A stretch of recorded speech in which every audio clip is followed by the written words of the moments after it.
Hey there, friends. Let me ask you something. Do you remember Thanksgiving 1971?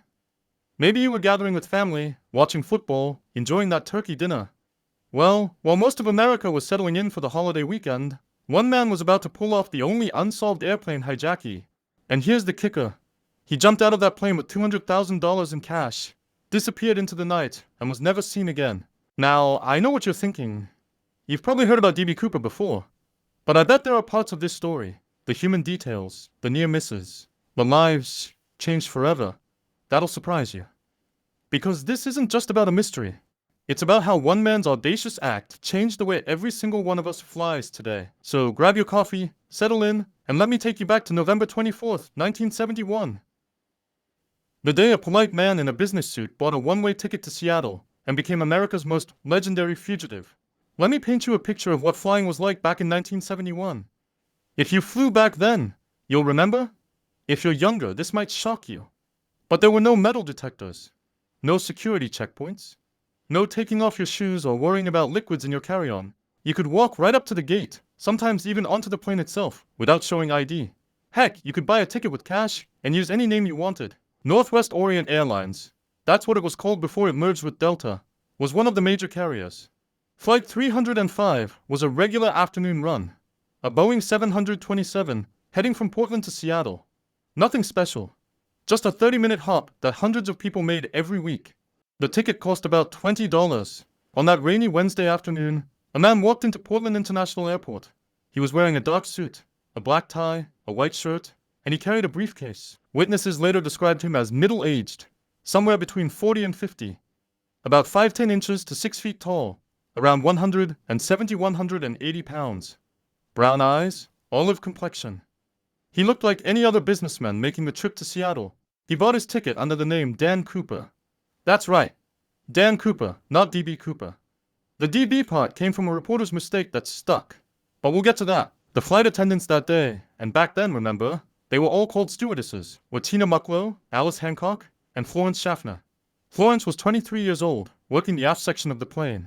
She'd remember this flight for the rest of her life. At 2:50 p.m., Flight 305 took off with 36 passengers and 6 crew members. It was a short flight, should have landed by 3:20. Should have. About 5 minutes into the flight, Florence Schaffner was doing her rounds when the man in seat 18C, the last row on the right side, handed her a note. Now, this happened all the time back then. Businessmen would slip flight attendants, their phone numbers, dinner invitations, that sort of thing. Florence smiled politely and tucked the note into her pocket without reading it. But then the man leaned close and said something that made her blood run cold. "Miss, you'd better look at that note. I have a bomb." Florence opened the note. Written in neat, all-capital letters, it said, "I have a bomb in my briefcase. I will use it if necessary. I want you to sit next to me. You are being hijacked." Now, here's what's fascinating, and this tells you everything about how different times were. Florence's training included dealing with hijackings. See, there had been a rash of hijackings in the late 60s and early 70s. Most were people trying to get to Cuba. The procedure was simple.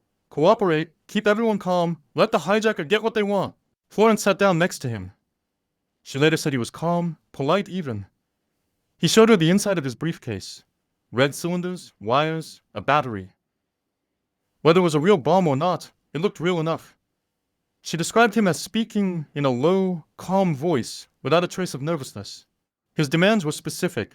$200,000 in $20 bills, 4 parachutes, and a fuel truck standing by in Seattle. He wanted the money in a knapsack. Here's where it gets interesting. Why 4 parachutes? The FBI later figured it out. He wanted them to think he might take a hostage, so they wouldn't give him sabotage parachutes.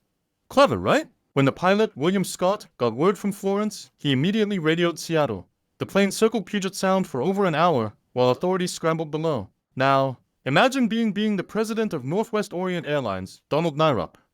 You're sitting in your office when you get a call that one of your planes is being hijacked. The hijacker wants $200,000. That's equivalent to about $1.5 million today. What do? Nyrup didn't hesitate. He said pay it. Get the money, get the parachutes, get everyone home safe. See, this was before airlines had crisis protocols for this sort of thing. They were making it up as they went along. The FBI and local Seattle police worked frantically. Banks were closed for Thanksgiving weekend, but they got Seattle First National Bank to open. The money had to be in $20 bills. That meant 10,000 individual bills. Bank employees worked fast, and Here's a detail most people don't know. They microfilmed every single serial number. All 10,000 of them. It took time, but they did it. Meanwhile, the parachutes. The hijacker specified 4 parachutes, 2 primary and 2 reserved chutes. The FBI contacted a local skydiving school. They grabbed what they had, 2 military-style NB-8 parachutes and 2 reserves. Back on the plane, passengers had no idea what was happening.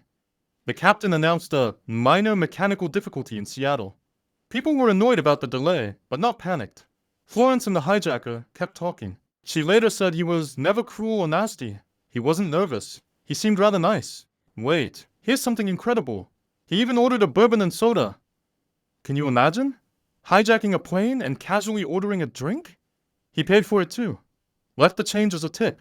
At 5:24 p.m., Flight 305 finally landed at Seattle-Tacoma Airport.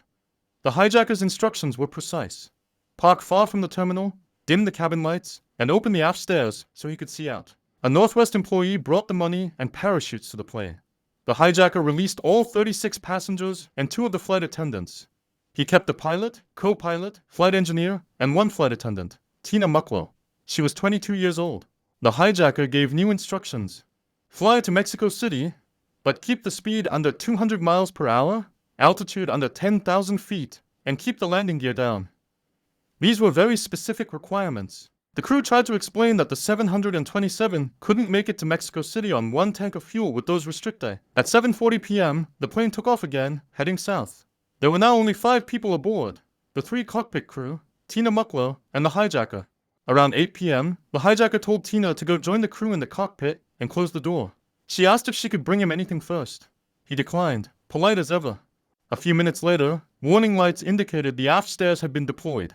The hijacker was opening the rear stairway in mid-flight. The crew radioed to ask if they should do anything. No response. The plane bounced slightly.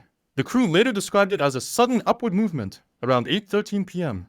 This would have been caused by the change in air pressure when something, or someone, left the aircraft.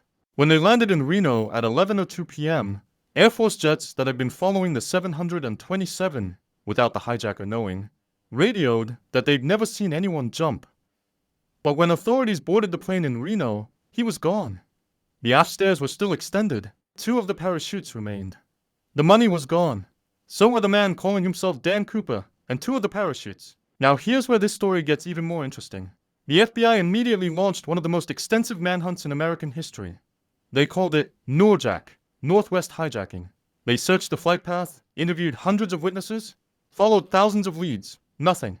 In 1980, 9 years later, an 8-year-old boy named Brian Ingram was on a family picnic along the Columbia River. He was building a fire pit when he uncovered 3 packets of deteriorated $20 bills. The serial numbers matched. It was Cooper's money, $5,880 in total. But how did it get there? Did Cooper land in the river and drown? Did he bury it? No one knows.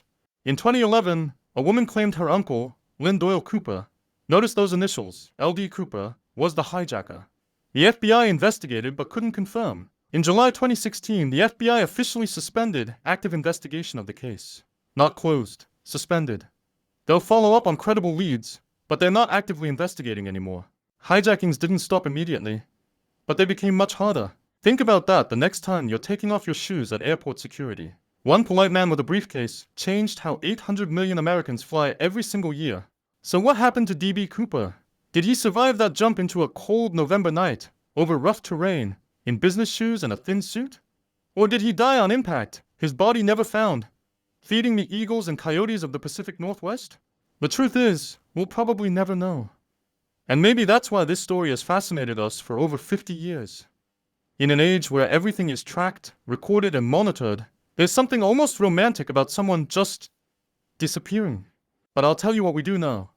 On November 24th, 1971, a man pulled off the perfect crime, changed American aviation forever, and left us with one of the greatest mysteries in American history. If you enjoyed this story, let me know in the comments. Should we dive into more unsolved mysteries from your lifetime? I'm thinking the Zodiac Killer case, or maybe the Isabella Stewart Gardner Museum heist. Hit that subscribe button, and I'll see you in the next one.